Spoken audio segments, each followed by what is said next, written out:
In our previous lesson, we did a copy and paste interaction for our first Python node. Within that Python node or that Python script, we had a lot of import statements already pre-baked into it.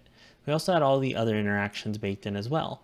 In this lesson, we're going to cover the import statements, how to recognize them, and how to use them.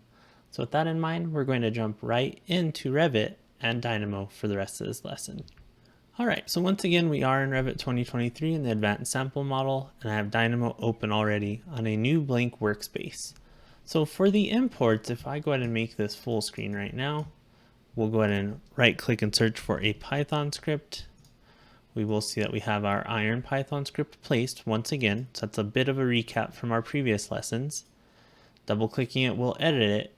This is the boilerplate code that we're presented with. These first few lines are our import statements. We covered these very briefly in the previous lesson, but we need to expand upon it for you to be able to add functionality to this Python script to interact with the Revit API. I tend to delete line 7 and 8, so we'll go ahead and do that now, and we'll be starting on line 7. So if you recall, in our previous lesson, we talked about the CLR, the Common Language Runtime. That allows us to reference things like the Revit API or the Dynamo libraries, which is really great. In order to know what we can reference, we can navigate to apidocs.co or revitapidocs.com and take a look at all the namespaces. So also a bit of a review back to our lesson about namespaces, classes, methods, and properties, which comprises object-oriented programming. So in this case, I'm just on the 2023 API, and all of the different namespaces are being revealed to us. In this case, we have things like the application services. This is a little more vague, but this lets us make changes to the Revit documents and the application. And generally, we'll be working within this autodesk.revit.db. In our previous lesson, we did open that your first Python node Python script that was linked in the previous lesson. We did reference this autodesk.revit.db. We did import with an asterisk. So this is important to know because we're just importing everything. Back on apidocs.co, if I click on this DB, we will see that all of these elements were what we were importing. So once again, the asterisk means import all of the things. In this case, within this class, we have things like these failures that are in here. We have elements, categories, cities in here, color, all these different things are available to us in the API within that autodesk.revit.db class. The easiest way to start iterating through a Python script is to simply use the asterisk.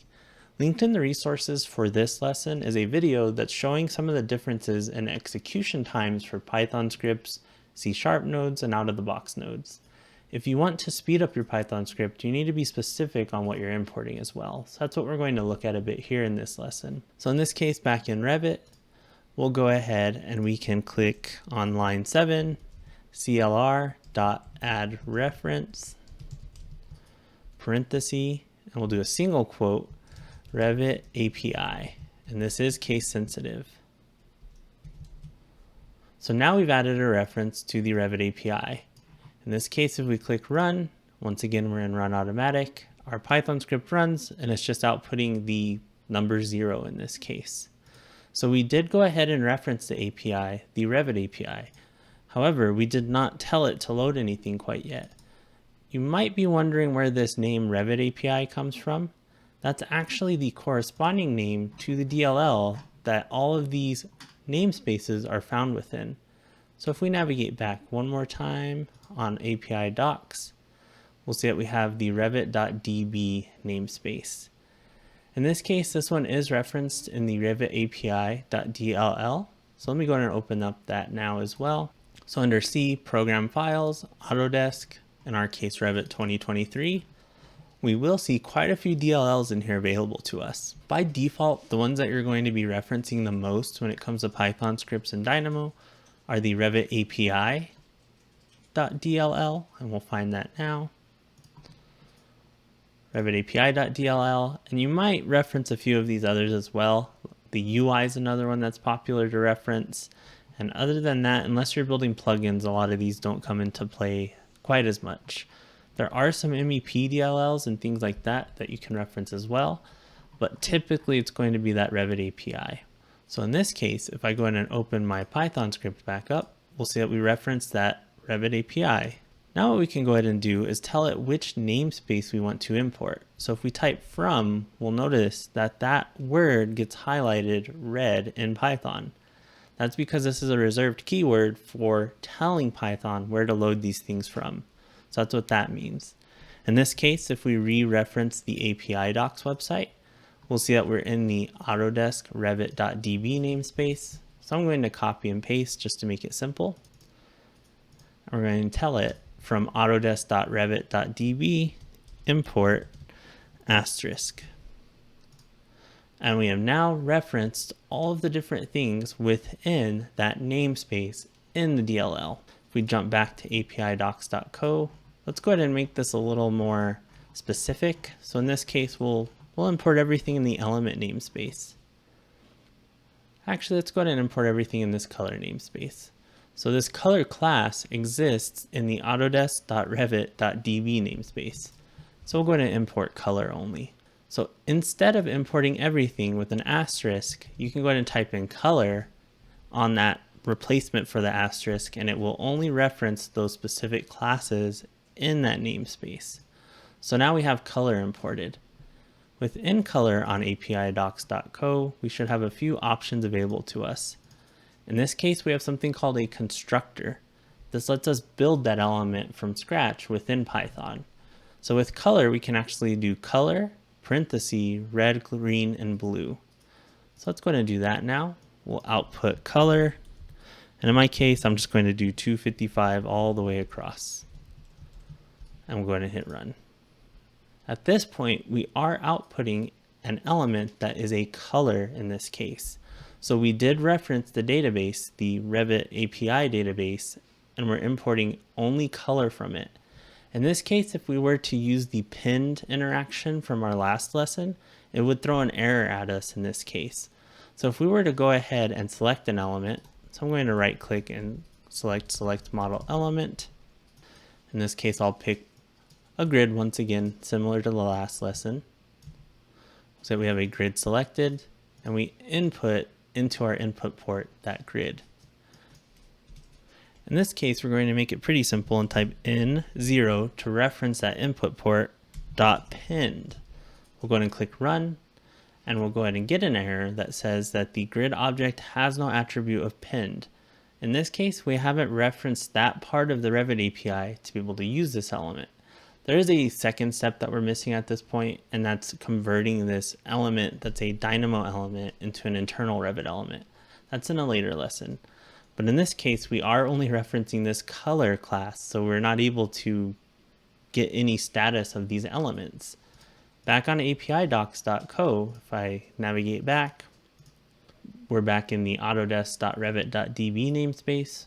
We'll see that element is within here as well. And that's where the pinned class, or method rather, existed for us. So if I navigate down to element and click on that, we're able to see all the different elements that pertain to this class. In this case, we'll go ahead and do properties, and we'll see that pinned is a property available in the element class of the Revit.db namespace. So we would receive errors if we tried to modify that. In this case, if we go ahead and hit comma after color on line 8, we can also reference element, and we are now referencing that. Once again, we did not reference the conversion of this into an internal element, so that's still another error that we'd have to handle. But that's how we can start to reference multiple things in this case. Let's go ahead and delete all the way after this comma on line 13, and we'll hit run, and we are getting the results that we want as well. If we wanted to import from other portions of the namespace, you can also do that. So another popular one that I like to reference pretty often is autodesk.revit.db.architecture. And let's just double check that that's the correct one. So we'll navigate back, and a lot of times I'll just re-click on the API to bring me all the way back to the beginning. And this is the architecture class within the Revit API. This has things like stair controls and all those elements. It also has room elements as well. So that's what you're going to reference it for more often than not. But there are also other namespaces like MEP, structure, and so on. So if we wanted to reference this one, once again, just to kind of make it easy, we'll copy Control-C on our keyboard. In this case, we can import everything with an asterisk or just rooms if we type in room. So that's how those imports work. They're referencing these elements within the Revit API.dll. You only have to add the reference once. So on line 7, when we added the reference to the Revit API, we only need to do that once. So that's one thing to keep in mind. All of these interactions that we're doing are going to result in us building a template for us to be able to reuse for our Python scripts. So having to remember all of this and type it every time is not the funnest thing in the world. So using templates is something that's kind of like the secret of everyone who's doing these Python scripts in Dynamo. We're not always retyping all this, or at least I'm not, because I just want to get this stuff done as fast as I can. So that's what we're starting to progress towards as well. So as we interact with the API and build upon our Python scripts, we are going to reference other areas of the Revit API. So in this lesson, we did cover those import statements and the adding of references as well to our Python script. In the next lessons, we'll add some more references, but this is a good baseline for you to kind of understand how we're referencing these things. So with that in mind, I will see you in the next lesson.